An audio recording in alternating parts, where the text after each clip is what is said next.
O modernista teólogo. Já é tempo, veneráveis irmãos, de passarmos a considerar os modernistas no campo teológico. Empenho árduo este, mas em poucas palavras diremos tudo.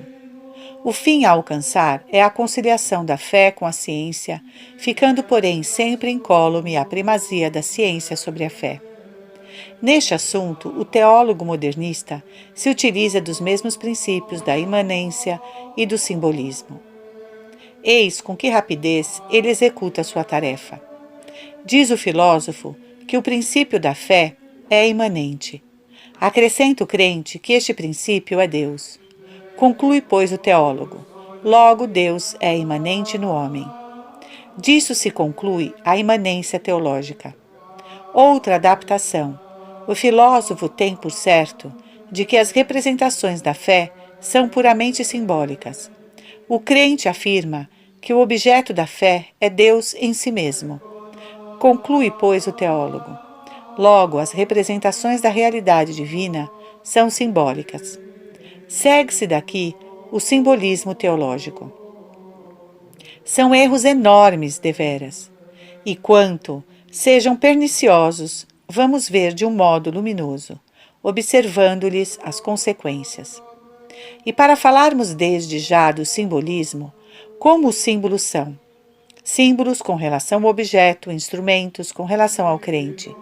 Dizem os modernistas que o crente, antes de tudo, não deve apegar-se demais à fórmula, que deve servir-lhe só no intuito de unir-se com a verdade absoluta, que a fórmula ao mesmo tempo revela e esconde, isto é, esforça-se por exprimi-la sem jamais o conseguir.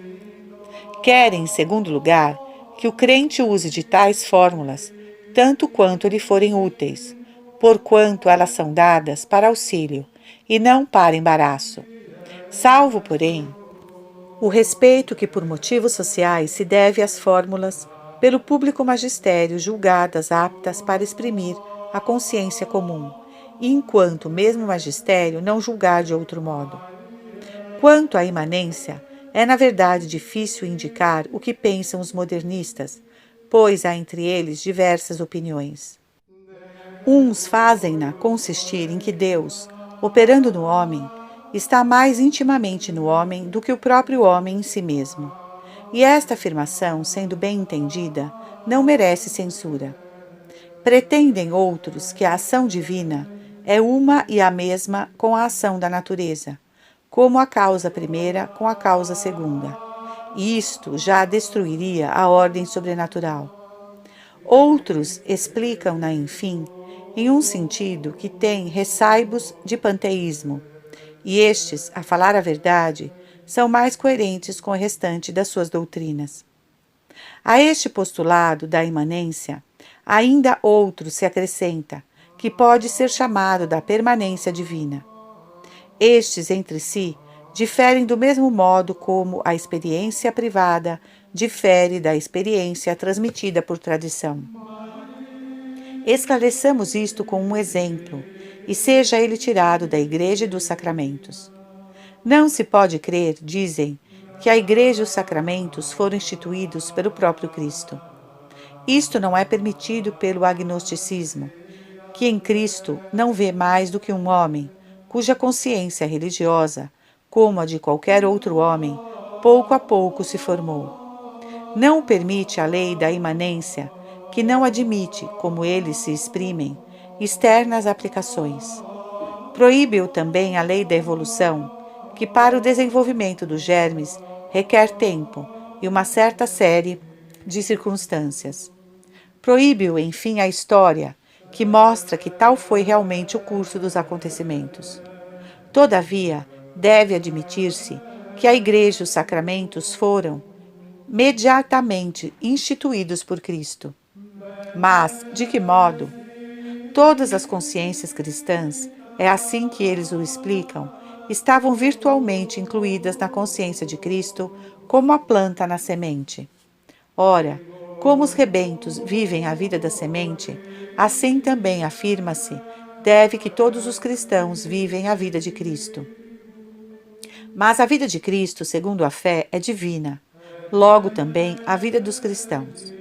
Se, pois, esta vida, no correr dos séculos, deu origem à Igreja e aos sacramentos, com toda razão se poderá dizer que tal origem procede de Cristo e é divina. Pelo mesmo processo provam que as Escrituras e os dogmas são divinos. E com isso se conclui toda a teologia dos modernistas. É bem pouco, em verdade, porém, mais que abundante para quem professa que sempre e em tudo se devem respeitar as conclusões da ciência. Cada um, entretanto, poderá ir por si mesmo, fazendo a aplicação dessas teorias aos outros pontos que vamos expor. Falamos até agora da origem e natureza da fé. Mas, como são muitos os frutos da mesma, sendo os principais a Igreja, o dogma, o culto, os livros sagrados, também a respeito destes devemos saber o que dizem os modernistas. Começando pelo dogma, já sabemos, pelo que ficou dito, qual seja a sua origem e natureza. O dogma nasce da necessidade que o crente experimenta de elaborar o seu pensamento religioso, a fim de tornar sempre mais clara a sua consciência e a de outrem. Consiste todo esse trabalho em esquadrinhar e polir a fórmula primitiva, não por certo em si mesma e racionalmente, mas segundo as circunstâncias, ou, como de modo pouco inteligível dizem, vitalmente. O resultado disto é que, como já dissemos, ao redor da mesma se vão formando fórmulas secundárias, que mais tarde, sintetizadas e reunidas em um único todo doutrinal, quando forem ratificadas pelo magistério público como correspondentes à consciência comum, são chamados dogmas. Destas devem cuidadosamente distinguir-se as investigações teológicas, as quais, porém, posto que não vivem da vida do dogma, contudo não são inúteis, seja para harmonizar a religião com a ciência e dissipar qualquer contraste entre elas, seja para iluminar a religião e defendê-la. E talvez ainda tenham a utilidade de preparar um futuro dogma. Do culto não haveria muito o que dizer, se debaixo deste nome não se achassem também os sacramentos, a respeito dos quais muito erram os modernistas. Pretendem que o culto resulta de um duplo impulso, pois que, como vimos, pelo sistema, tudo se deve atribuir a íntimos impulsos. O primeiro é dar à religião alguma coisa de sensível. O segundo é a necessidade de propagá-la, coisa esta que se não poderia realizar sem uma certa forma sensível e sem atos santificantes que se chamam sacramentos. Os modernistas, porém, consideram os sacramentos como meros símbolos ou sinais, bem que não destituídos de eficácia. E para indicar essa eficácia, servem-lhes de exemplo certas palavras que facilmente vingam, por terem conseguido a força de divulgar certas ideias de grande eficácia que muito impressionam os ânimos.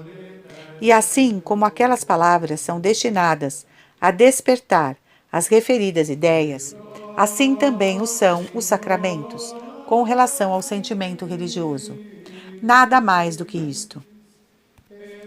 Falariam mais claro, afirmando logo que os sacramentos foram só instituídos para nutrirem a fé. Mas esta proposição é condenada pelo Concílio de Trento. Se alguém disser que estes sacramentos foram só instituídos para nutrirem a fé, seja anátema. Já alguma coisa ficou dita sobre a natureza e origem dos livros sagrados.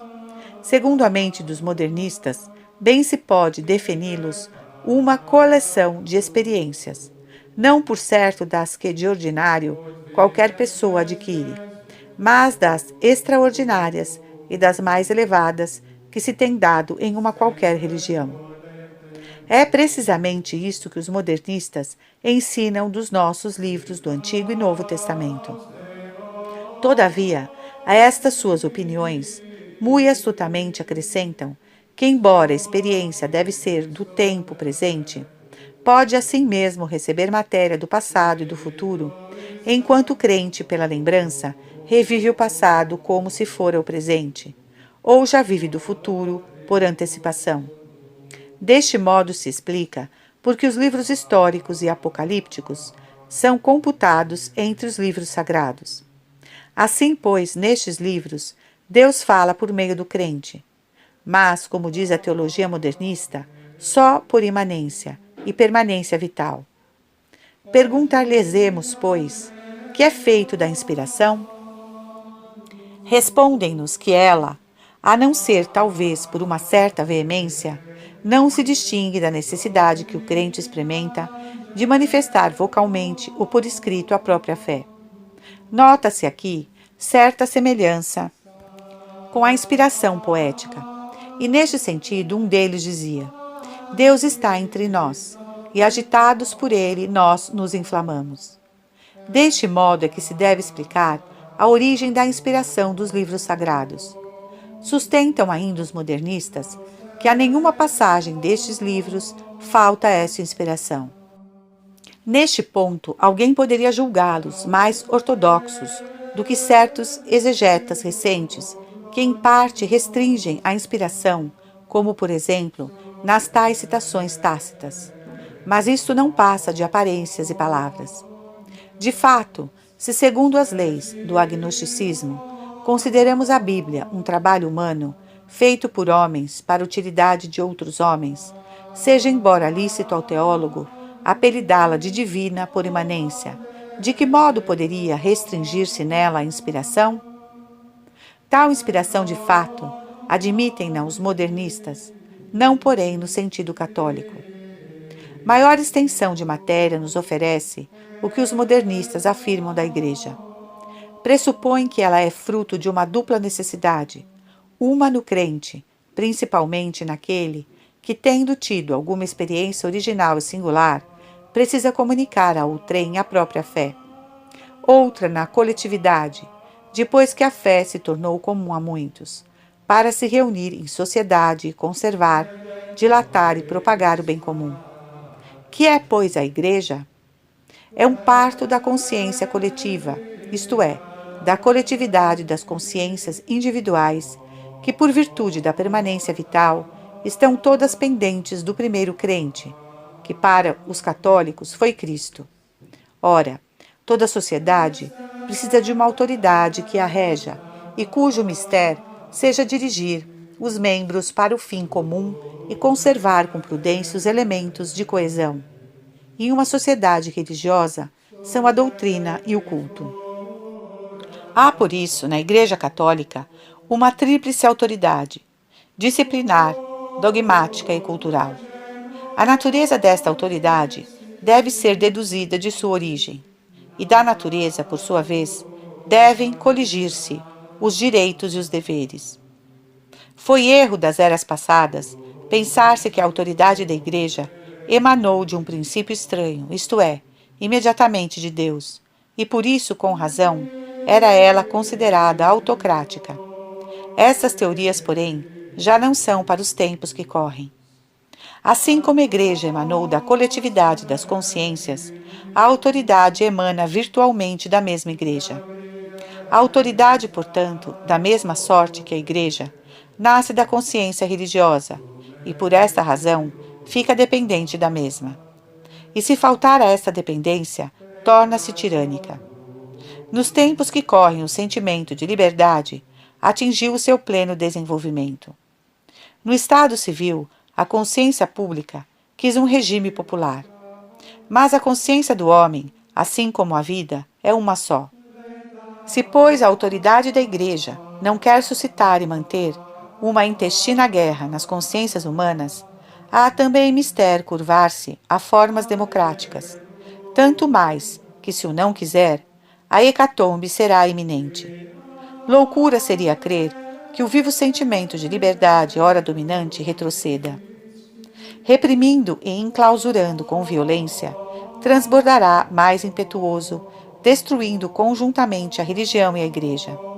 São estes os raciocínios dos modernistas, que por isso estão todos empenhados em achar o modo de conciliar a autoridade da Igreja com a liberdade dos crentes. Acresce ainda que não é só dentro de seu recinto que a Igreja tem com quem entender-se amigavelmente, mas também fora. Não se acha ela só no mundo a ocupá-lo. Ocupam-no também outras sociedades, com as quais não pode deixar de tratar e de relacionar-se. Convém, pois, determinar quais sejam os direitos e os deveres da Igreja para com as sociedades civis. E bem se vê que tal determinação deve ser tirada da natureza da mesma Igreja, tal qual os modernistas nola descrevem. As regras que hão de servir para este fim são as mesmas que acima serviram para a ciência e a fé. Tratava-se então de objetos, aqui de fins. Assim, pois, como por causa do objeto se disse que a fé e a ciência são mutuamente estranhas, também o Estado e a Igreja são estranhos um à outra, por causa do fim a que tendem, temporal para o Estado, espiritual para a Igreja. Falava-se outrora do temporal sujeito ao espiritual, de questões mistas, em que a Igreja intervinha, qual senhora e rainha, porque então se tinha a Igreja como instituída imediatamente por Deus, enquanto autor da ordem sobrenatural. Mas estas crenças já não são admitidas pela filosofia, nem pela história. Deve, portanto, a Igreja separar-se do Estado, e assim também o católico do cidadão. E é por este motivo que o católico, não se importando com a autoridade, com os desejos, com os conselhos e com as ordens da Igreja, e até mesmo desprezando as suas repreensões, tem direito e dever de fazer o que julgar o mais oportuno ao bem da pátria. Querer, sob qualquer pretexto, impor ao cidadão uma norma de proceder é, por parte do poder eclesiástico, verdadeiro abuso, que se deve repelir com toda energia. Veneráveis irmãos, as teorias de que dimanam todos estes erros são as mesmas que o nosso predecessor, Pio XI, condenou solenemente na Constituição Apostólica Auctorem Fidei.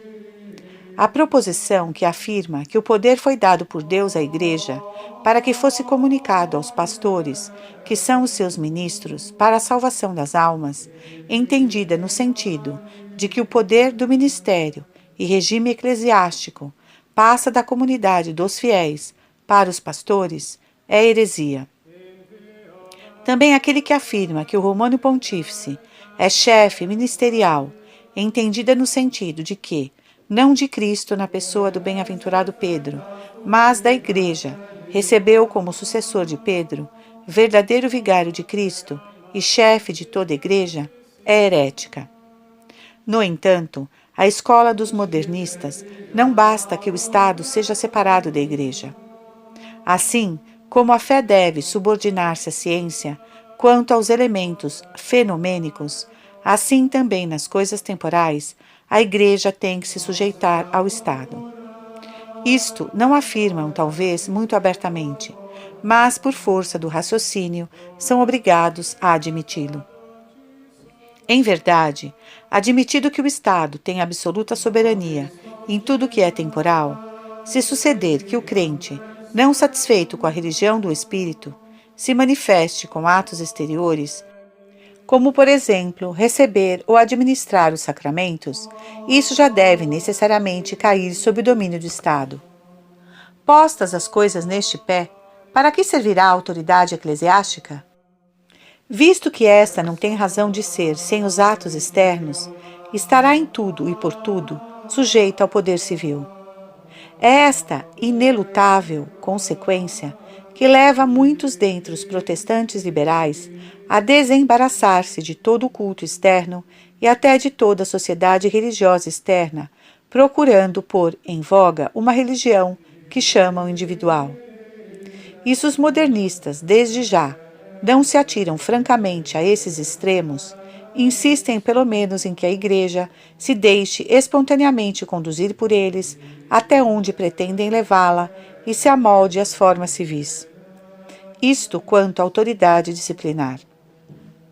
Mais grave e perniciosos são suas afirmações relativamente à autoridade doutrinal e dogmática. Assim pensam eles acerca do magistério eclesiástico. A sociedade religiosa não pode ser uma sem unidade de consciência nos seus membros e unidade de fórmula. Mas esta dupla unidade requer, por assim dizer, um entendimento comum, a que compete achar e determinar a fórmula que melhor corresponda à consciência comum. E a este entendimento convém ainda atribuir a autoridade conveniente para poder impor à comunidade a fórmula estabelecida. Nesta união e quase fusão da mente designadora da fórmula e a autoridade que a impõe, chamam os modernistas o conceito de magistério eclesiástico. Visto, pois, que o magistério, afinal de contas, não é mais do que um produto das consciências individuais, e só para cômodo das mesmas consciências lhe é atribuído o ofício público, resulta necessariamente que ele depende dessas consciências e, por conseguinte, deve inclinar-se a formas democráticas. Proibir, portanto, que as consciências dos indivíduos manifestem publicamente as suas necessidades e impedir à crítica o caminho que leva o dogma a necessárias evoluções, não é fazer uso de um poder dado para o bem público, mas abusar dele. Da mesma sorte, no próprio uso do poder, deve haver modo e medida. É quase tirania condenar um livro sem que o autor o saiba, e sem admitir nenhuma explicação nem discussões. Ainda aqui, portanto, deve adotar-se um meio termo, que ao mesmo tempo salve a autoridade e a liberdade. E nesse interim, o católico poderá agir de tal sorte que, protestando o seu profundo respeito à autoridade, continue sempre a trabalhar à sua vontade. Em geral, admoestam a Igreja de que, sendo o fim do poder eclesiástico todo espiritual, não lhe assentam bem essas exibições de aparato exterior e de magnificência, com que sói comparecer às vistas da multidão. E quando assim o dizem, procuram esquecer que a religião, conquanto essencialmente espiritual, não pode restringir-se exclusivamente às coisas do espírito, e que as honras prestadas à autoridade espiritual se referem à pessoa de Cristo que a instituiu. Para concluir toda esta matéria da fé e seus diversos frutos, resta-nos, por fim, veneráveis irmãos, ouvir as teorias dos modernistas acerca do desenvolvimento dos mesmos. Têm eles por princípio geral que, numa religião viva, tudo deve ser mutável e mudar-se de fato. Por aqui abrem caminho para uma das suas principais doutrinas, que é a evolução. O dogma, pois, a Igreja, o culto, os livros sagrados e até mesmo a fé, se não forem coisas mortas, devem sujeitar-se às leis da evolução. Quem se lembrar de tudo que os modernistas ensinam sobre cada um desses assuntos, já não ouvirá com pasmo a afirmação deste princípio. Posta a lei da evolução, os próprios modernistas passam a descrever-nos o modo como ela se efetua. E começam pela fé. Dizem que a forma primitiva da fé foi rudimentar e indistintamente comum a todos os homens, porque se originava da própria natureza e vida do homem. Progrediu por evolução vital, quer dizer, não pelo acréscimo de novas formas vindas de fora, mas por um crescente penetração do sentimento religioso na consciência. Esse mesmo progresso se realizou de duas maneiras. Primeiro, negativamente, eliminando todo elemento estranho, como seja o sentimento de família ou de nacionalidade. Em seguida, positivamente, com o aperfeiçoamento intelectual e moral do homem, donde resultou maior clareza para a ideia divina e excelência para o sentimento religioso. As mesmas causas que serviram para explicar a origem da fé, explicam também o seu progresso. A estas, porém, devem acrescentar-se aqueles gênios religiosos a que chamamos profetas, dos quais o mais iminente foi Cristo. Seja porque eles, na sua vida ou nas suas palavras, tinham algo de misterioso que a fé atribuía à divindade, seja porque alcançaram novas e desconhecidas experiências em plena harmonia com as exigências do seu tempo. O progresso do dogma nasce principalmente da necessidade de vencer os obstáculos da fé, derrotar os adversários, repelir as dificuldades. Deve-se ainda acrescentar um contínuo esforço para se penetrar cada vez mais nos arcanos da fé.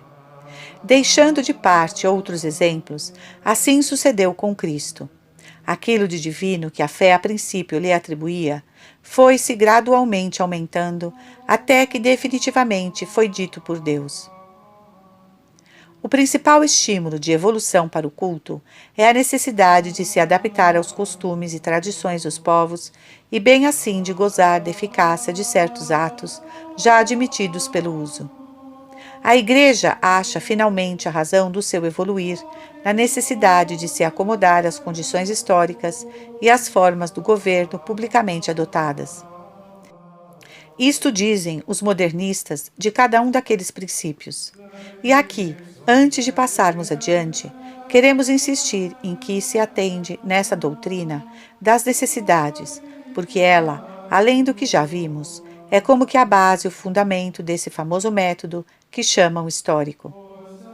Detendo-nos ainda na doutrina da evolução, observamos que, embora as necessidades sirvam de estímulo para a evolução, se ela não tivesse outro estímulo senão esses, facilmente transporia os limites da tradição e, assim desligada do primitivo princípio vital, já não levaria ao progresso, mas à ruína. Estudando, pois, mais a fundo o pensar dos modernistas, deve-se dizer que evolução é como o resultado de duas forças que se combatem, sendo uma delas progressiva e outra conservadora. A força conservadora está na Igreja e é a tradição. O exercício desta é próprio da autoridade religiosa, quer de direito, pois que é de natureza de toda autoridade, a distingir-se o mais possível à tradição, quer de fato, pois que, retraída das contingências da vida, pouco ou talvez nada sente dos estímulos que impelem ao progresso. Ao contrário, a força que, correspondendo às necessidades, arrasta ao progresso, oculta-se e trabalha nas consciências individuais, principalmente naquelas que, como eles dizem, se acham mais em contato com vida. Neste ponto, veneráveis irmãos, já se percebe o despontar daquela perniciosíssima doutrina que introduz na Igreja o laicato como fator de progresso. De uma espécie de convenção entre as forças de conservação e de progresso, isto é, entre a autoridade e as consciências individuais, nascem as transformações e os progressos. As consciências individuais, ou pelo menos algumas delas, fazem pressão sobre a consciência coletiva, e esta, por sua vez, sobre a autoridade, obrigando-a a capitular e pactuar.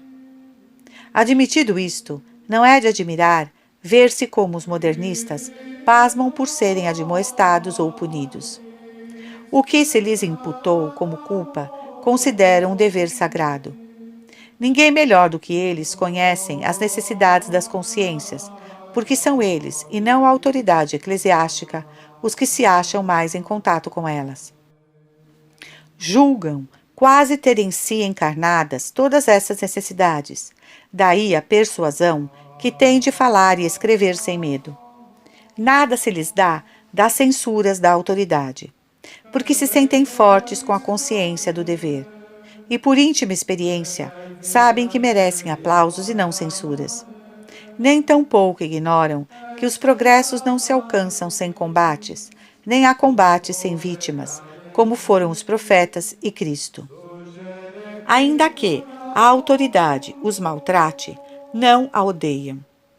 Sabem que assim está cumprindo o seu dever. Lamentam apenas que se lhes não prestam ouvidos, porque isso será causa de atraso ao progresso dos espíritos. Mas há de vir a hora de se romperem as barreiras, porque as leis da evolução poderão ser refreadas, quebradas, porém, nunca. Traçado este caminho, eles continuam com desprezo das repreensões e condenações, ocultando a audácia inaudita com o véu de aparente humildade. Simulam finalmente curvar a cabeça, mas, no entanto, a mão e o pensamento prosseguem o seu trabalho com ousadia ainda maior. E assim avançam com toda a reflexão e prudência, tanto porque estão persuadidos de que a autoridade deve ser estimulada e não destruída, como também porque precisam de permanecer no seio da Igreja, para conseguirem, pouco a pouco, assenhorear-se da consciência coletiva, transformando-a. Mal percebem, porém, quando assim se exprimem, que estão confessando que a consciência coletiva diverge dos seus sentimentos e que, portanto, não têm direito de declarar-se intérpretes da mesma. Nada, portanto, veneráveis irmãos, se pode dizer estável ou imutável na Igreja, segundo o modo de agir e de pensar dos modernistas. Para o que também não lhes faltaram precursores, esses de quem o nosso predecessor Pio IX escreveu.